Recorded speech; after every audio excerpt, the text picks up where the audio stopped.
अस्सलामुअलैकुम वरहमतुल्लाहि वबरकातुहू।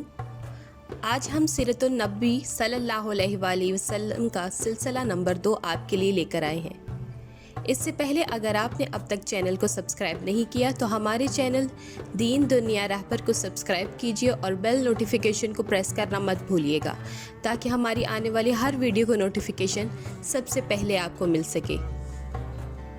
ज़मज़म की खुदाई। हज़रत अली रज़ी अल्लाह ताला अन्हा से रिवायत है कि अब्दुल मुत्तलिब ने बताया कि मैं हजर अस्वद के मकाम पर सो रहा था कि मेरे पास एक आने वाला आया। इसने मुझसे कहा, तैयबा को खोदो। मैंने इससे पूछा, तैयबा क्या है, मगर वो कुछ बताए बगैर चला गया। दूसरी तरफ रात फिर ख्वाब में वही शख्स आया, कहने लगा, बर्रा को खोदो। मैंने पूछा, बर्रा क्या है, वो कुछ बताए बगैर चला गया। तीसरी रात में अपने बिस्तर पर सो रहा था कि फिर वो शख्स ख्वाब में आया। इसने कहा, मजनूना खोदो। मैंने पूछा, मजनूना क्या है, वो बताए बगैर चला गया। इससे अगली रात में फिर बिस्तर पर सो रहा था कि वही शख्स फिर आया और बोला, ज़मज़म खोदो। मैंने इससे पूछा, ज़मज़म क्या है। इस बार इसने कहा, ज़मज़म वो है जिसका पानी कभी ख़त्म नहीं होता, हाजियों के बड़े बड़े मजमुओं को सैराब करता है। अब्दुल मुत्तलिब कहते हैं, मैंने इससे पूछा, ये कुआं किस जगह है। इसने बताया, जहाँ गंदगी और खून पड़ा है और कौवा ठूंगे मार रहा है।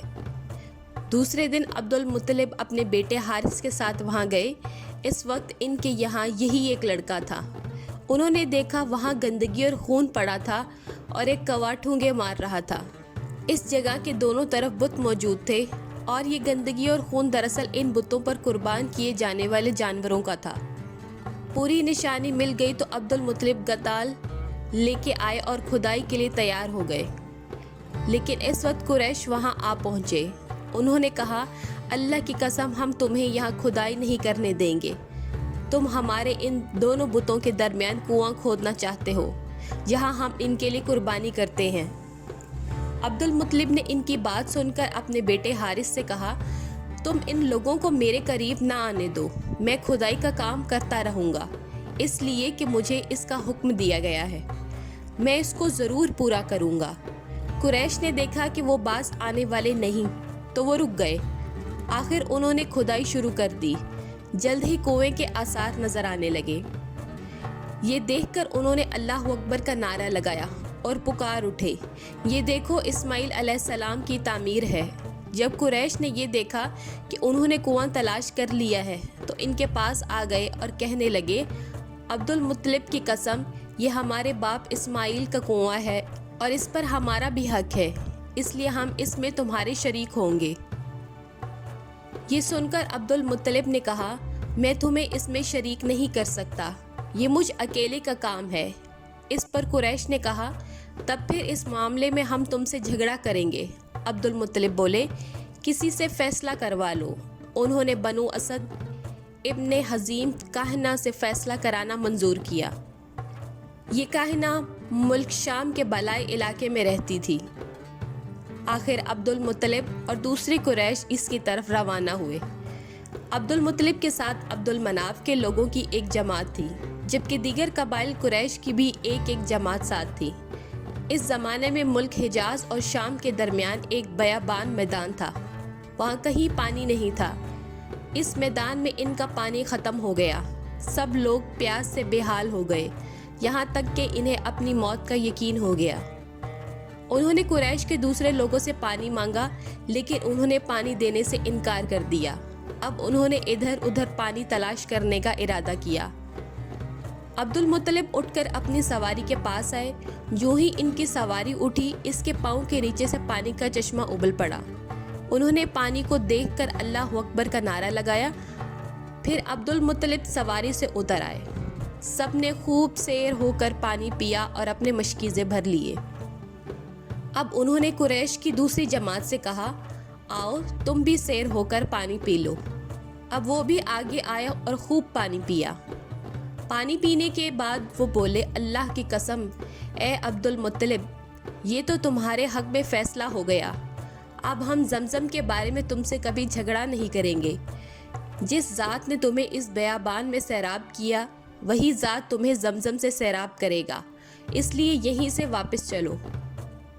اس طرح قریش نے جان لیا کہ اللہ تعالیٰ عبد المطلب پر مہربان ہے، لہٰذا ان سے جھگڑنا بے سود ہے اور کاہنہ کے پاس جانے کا کوئی فائدہ نہیں۔ چنانچہ سب لوگ واپس لوٹ گئے۔ واپس آ کر عبد المطلب نے پھر کھدائی شروع کی۔ ابھی تھوڑی سی کھدائی کی ہوگی کہ مال و دولت، تلواریں اور زرہیں نکل آئیں۔ اس میں سونا اور چاندی وغیرہ بھی تھی۔ یہ مال و دولت دیکھ کر قریش کے لوگوں کو لالچ نے آ گھیرا۔ انہوں نے عبد المطلب سے کہا، عبد المطلب، اس میں ہمارا بھی حصہ ہے۔ ان کی بات سن کر عبد المطلب نے کہا، نہیں، اس میں تمہارا کوئی حصہ نہیں ہے، تمہیں انصاف کا طریقہ اختیار کرنا چاہیے۔ آؤ 500 کی تیروں سے قرعہ ڈالیں۔ انہوں نے ایسا کرنا منظور کر لیا۔ 2 تیر کعبے کے نام رکھے گئے، 2 عبد المطلب کے اور 2 قریش کے باقی لوگوں کے نام کے۔ پانسا پھینکا گیا تو مال اور دولت کعبے کے نام نکلا، تلواریں اور زریں عبد المطلب کے نام اور قریشیوں کے نام کے جو تیر تھے وہ کسی چیز پر نہ نکلے۔ اس طرح فیصلہ ہو گیا۔ عبد المطلب نے کعبے کے دروازے کو سونے سے سجا دیا۔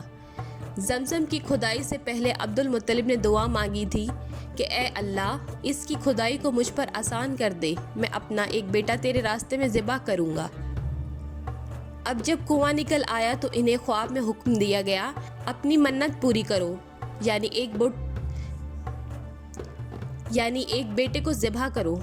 عبد المطلب کو یہ حکم اس وقت دیا گیا جب وہ اپنی منت بھول چکے تھے۔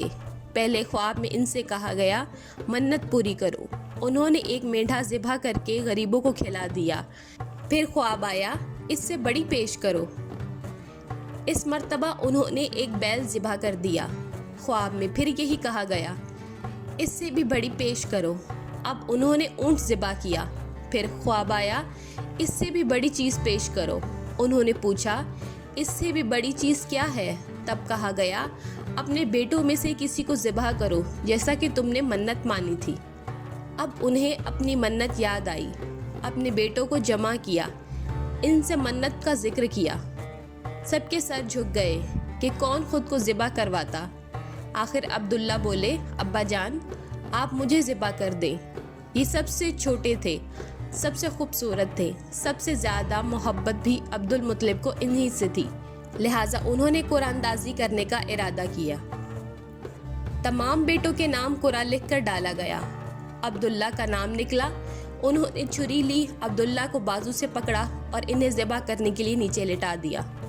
جو ہی باپ نے بیٹے کو لٹایا، عباس سے ضبط نہ ہو سکا، فوراً آگے بڑھے اور بھائی کو کھینچ لیا۔ اس وقت یہ خود بھی چھوٹے سے تھے۔ ادھر باپ نے عبداللہ کو کھینچا۔ اس کھینچا تانی میں عبداللہ کے چہرے پر خراشیں بھی آئیں۔